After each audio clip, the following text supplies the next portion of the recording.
awaiting Senate Democrats, Senate Republicans speaking. But next up, do want to go out to a little bit earlier where we had Speaker of the House Mike Johnson taking questions from the media just a day after the big report from the Atlantic on the Signal Intel leak. Let's listen in on Live Now.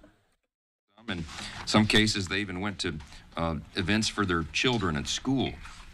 It's gotten out of hand. That behavior cannot be tolerated. It's an enhanced threat environment for a lot of reasons, and we see Tesla dealerships being firebombed and all these things happening. It cannot be encouraged by leaders in Congress. So I am calling on Leader Schumer and Leader Jeffries in the House to put an end to this, to explain that threats of violence and intimidation like that is not an acceptable form of political protest. We all believe in free speech. I used to defend it in courts, but this is something very different, and it's a very serious situation, and they need to get control of that. Chuck Schumer and congressional Democrats are feeling the heat, and they're lashing out because of it. And we saw all sorts of unusual activity over the last week. It's well chronicled. The Democrats have no vision, no message, no leader. You heard about it here today. The American people have taken note. CNN found that just 29% of the people view the Democratic Party favorably now. NBC found that the number at 27%. Quinnipiac poll over the weekend was an interesting one. Since they've been taking the poll, which goes back many years, decades, congressional Democrats are at their lowest approval rating with their own base ever. They're 9 points underwater. What's really interesting about that, Politico did a piece on this, and they contrasted where the Democrats stand and where we stand. While they're at their lowest number of all time and they're 9 points underwater with their own base, congressional Republicans are at our highest mark ever, and we're at plus 69 points with our own base. That's a pretty stark contrast. And I think we all know why. Axios reported yesterday that Democrats are, quote, in their deepest hole in nearly 50 years. This is not a mystery.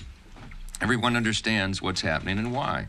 In their haste to oppose President Trump in our efforts to make government more efficient, Democrats are cutting off their noses to spite their own face. Look, I've made a list of this. They're cheering the decline of an American company which employs over 100,000 workers. They refuse to celebrate the return of stranded American astronauts because SpaceX facilitated their return. Without a hint of irony, they're trading in their electric vehicles for SUVs, as was noted earlier, all right? They publicly refuse to stand for a childhood cancer survivor, victims of violent crimes during President Trump's joint address. Their message has gone from, it's more than just anti-Trump now, it's anti-American, and everyone sees that, and the polling reflects it. The American people are not stupid. They understand what's happening here. We have a word of advice to our Democrat colleagues. If you want to pull yourselves out of the wilderness and the doldrums that you're in, get on board with the American people who support our common sense agenda. It is common sense to keep men out of women's sports. It is common sense to secure the border and deport dangerous illegal aliens, as you talked about earlier. It is common sense to make government more efficient and cut fraud, waste, and abuse, and do right by the taxpayer. We are not doing these things because they're Republican priorities. They are priorities because it's the right thing to do. And the American people want the right thing to be done. And the Democrats are opposing it, and they see it very clearly. Republicans in Congress enjoy record high levels of approval because we're engaging in what we understand to be simple truths, and we're delivering on it. We got a small majority, that's true.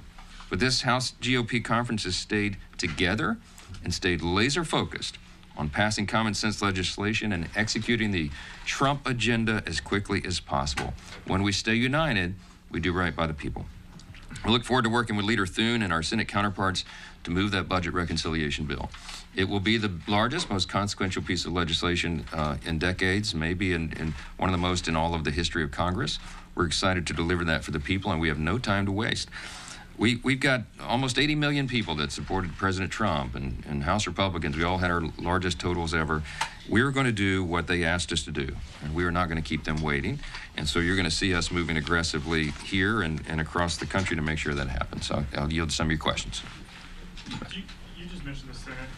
Obviously, y'all released a statement yesterday about this. Do you think that the Senate's dragging their feet on reconciliation? Do you think they need to kind of speed things up and hurry up? Well, look, I'm going to say this, and I've been saying this consistently, and I believe it. There's no daylight between House and Senate Republicans. We are one team. I speak with Leader Thune about this constantly, and with individual members of the Senate over there. We're all united on the mission, and there's been different ideas about how to complete the mission, but I think it's all coming together now. This week will be pivotal. We have a big meeting at the White House later today with the leaders in both chambers, Republican leaders, to unite and get this thing done. I don't fault the Senate.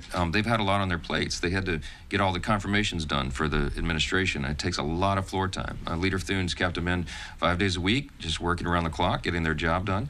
But we began in the House. We have a bit of an advantage over the Senate because we began this a long time ago. In fact, it was a year ago in March that we first got the committee chairs together and said, start working on your reconciliation bill priorities. We knew that we would come to unified government. We were convinced that President Trump would win and that we would have the Senate and the House, and we wanted to be prepared to lead. We put together the playbook, as you've all heard me talk about so many times, and we did all that work. It took a lot of time, many, many months to get us to where we are. The Senate is a little bit behind pace, not because they weren't working hard, but because they were just engaging in other things. And so what we're trying to do now is fast forward their process so they can get the cliff notes of basically what we did for the last year and skip through some of those steps because we'll all get to the same point. And I think that's very important. I have been pressing very hard, very aggressively to get the reconciliation bill done by late spring. You've all heard me say that. I mean, I'm trying to get this to the president's desk for signature at least by Memorial Day. I think it's very important. I think the timing is very important because we have to bring stability to the markets. We've got to make sure everybody's tax rates are locked in and they know that so people can make decisions about expanding their businesses and jobs and other things. We've got to, it'll settle the bond markets. It will secure the border. It will help us to restore and maintain peace through strength. And of course, it'll prevent the largest tax increase in U.S. history. All those things are very important to get done quickly so that the American people can feel the results of it. This is going to be a great piece of legislation, historic, and we're anxious to get it done. Second row. Speaker Johnson, as you know, some of your Republican colleagues have signed on to an effort to force a vote on allowing proxy voting for new parents. Republicans use this method during the pandemic. Why not have a carve-out targeted for new parents for a short period of time? So I addressed this in conference this morning. That's okay. You good? All right, we're good. All right, good. We addressed this in conference this morning. A handful of our colleagues have gotten behind the effort, and look, I'm a father. I'm pro-family. The Republican Party is pro-family. We want to make it as easy as possible for young parents to be able to participate in the process. But proxy voting, in my view, is unconstitutional.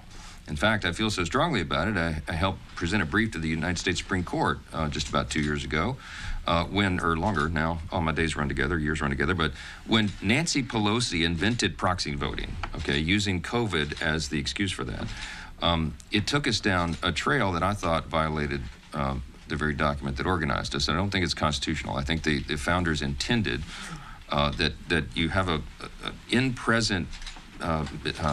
you have a presence of the members there in person, not just for quorum calls, but for votes itself. This is a deliberative body. You cannot deliberate with your colleagues if you're out somewhere else. Now, there are family circumstances that make it difficult for people to attend votes. I understand that. I've had them myself. Many of us have. The leader was almost assassinated. He was out for months and missed a lot of votes. But his constituents understood that, and we did. And we carried forward. Here's the problem. If you create a proxy vote opportunity just for young parents, mothers and the fathers in those situations, then where is the limiting principle? People have colleagues who feel equally convicted about this. Look, what if someone is ill, or what if their spouse is ill? What if their child, contracts some sort of disease or cancer, heaven forbid, and they need prolonged treatment? Can they be out for that? There's no limiting principle that would stop that, I think, if we go down that road. And so I believe it's unconstitutional. I believe it violates more than 2 centuries of tradition in the institution. And I think that it opens a Pandora's box where ultimately maybe no one is here and we're all voting remotely by AI or something. I don't know. I don't think that's what Congress is supposed to be. So I addressed it, in the room with all the House Republicans this morning. I'm not angry at anybody for doing this. Understand the motives are pure. Anna Paulina Luna has brought it forward. She has pure motives, and I talked with her about it last night.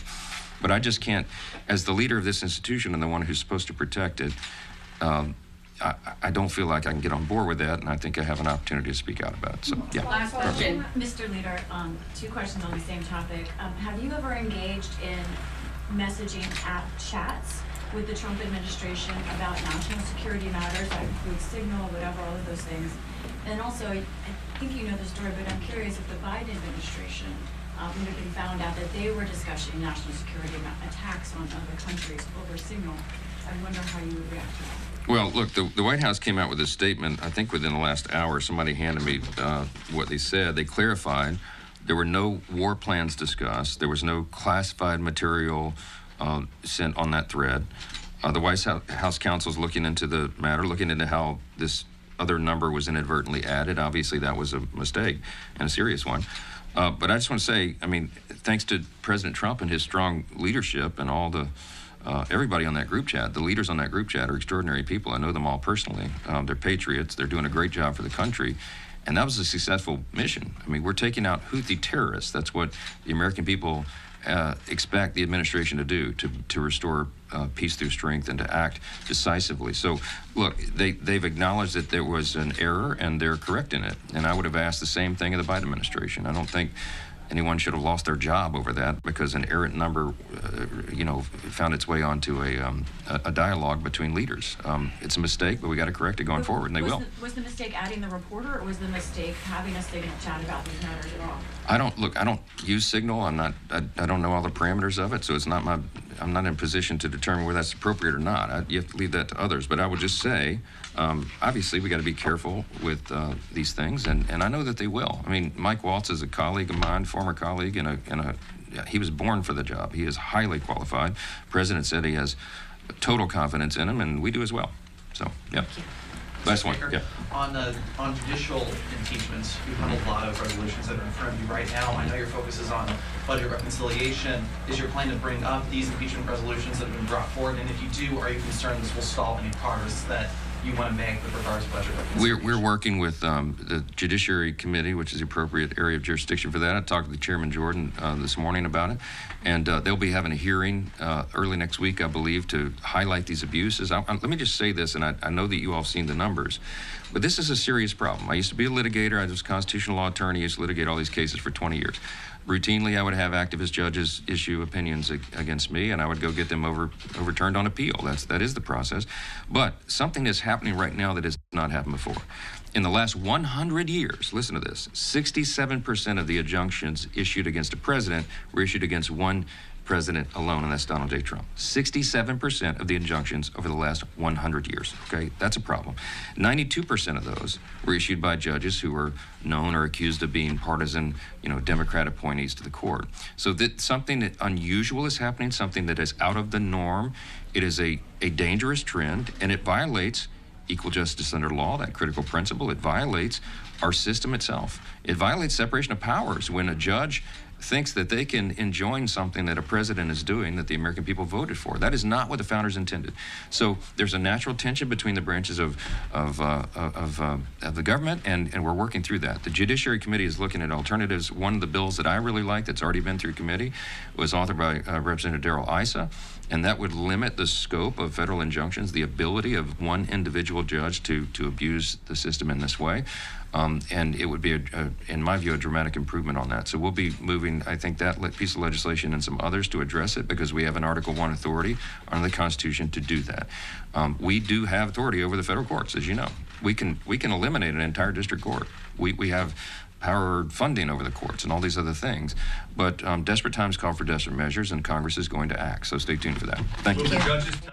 Speaker Mike Johnson responding to the Atlantic article and of the Signal intel leak there by top President Trump administration officials. So right now, what we want to do is kind of just regroup here on this new hour of Live Now from Fox.